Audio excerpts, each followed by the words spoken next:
Lecture de la lettre de saint Paul apôtre aux Romains. Frères, c'est la vérité que je dis dans le Christ, je ne mens pas. Ma conscience m'en rend témoignage dans l'Esprit Saint.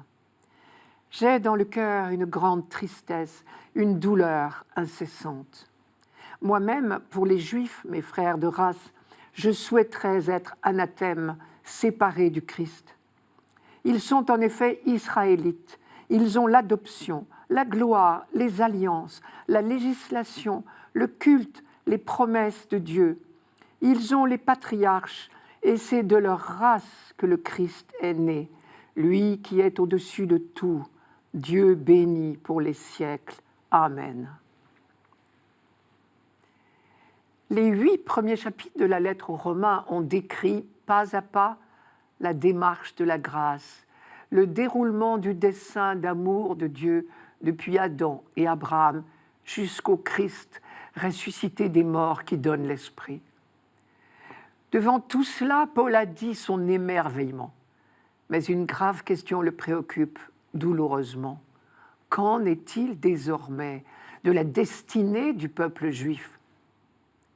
Nous savons ce qui lui est arrivé à lui, Saül, ce juif fidèle à l'extrême, lorsque sur la route de Damas, il a vu s'écrouler toutes ses certitudes.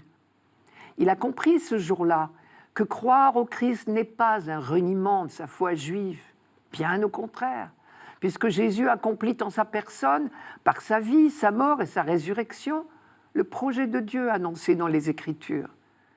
Désormais, ce sera l'essentiel de sa prédication.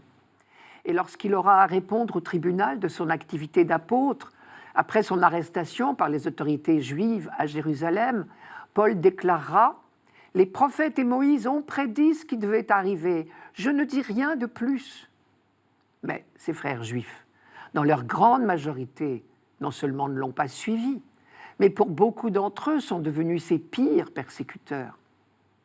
À la date à laquelle Paul rédige sa lettre aux Romains, on n'en est pas encore à la séparation officielle entre juifs et chrétiens, quand ceux-ci seront chassés des synagogues et qualifiés d'apostats dans la prière juive. Mais Paul souffre profondément de l'hostilité qu'il rencontre dans toutes les communautés juives où il tente d'annoncer la bonne nouvelle.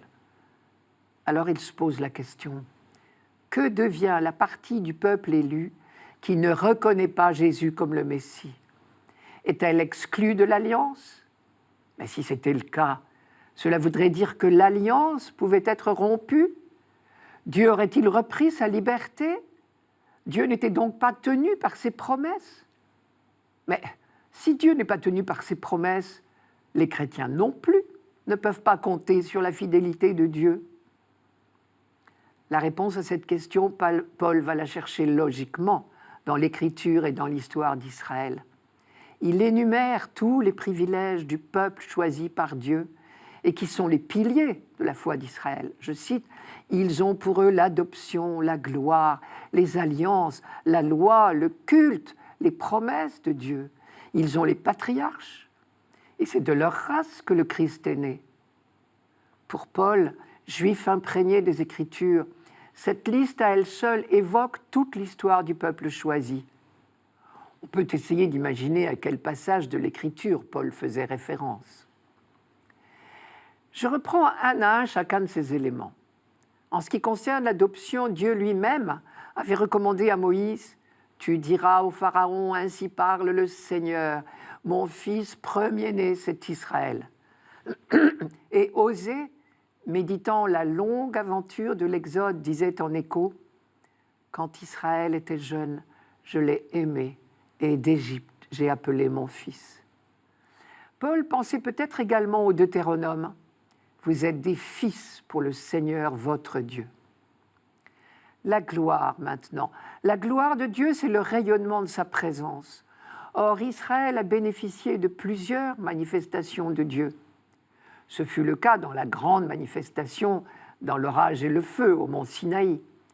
Ce fut le cas également lorsque la présence de Dieu se manifesta au-dessus de la tente de la rencontre qui venait d'être dressée pour abriter l'arche d'alliance. Je cite, « La nuée couvrit la tente de la rencontre et la gloire du Seigneur remplit la demeure. » Dieu gratifia encore Salomon d'une manifestation semblable au moment de la dédicace du temple qui venait d'être construit.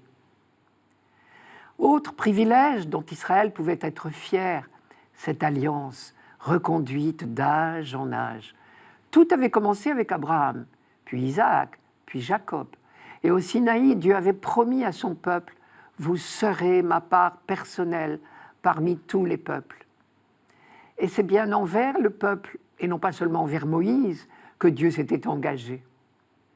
La loi donnée à ce moment-là par Dieu était comprise comme une preuve de sa sollicitude pour son peuple, de sa volonté de le faire grandir dans la paix et dans la liberté. En attendant le jour béni de toutes les promesses, où toutes les promesses de bonheur faites par Dieu seraient enfin accomplies avec la venue du Messie.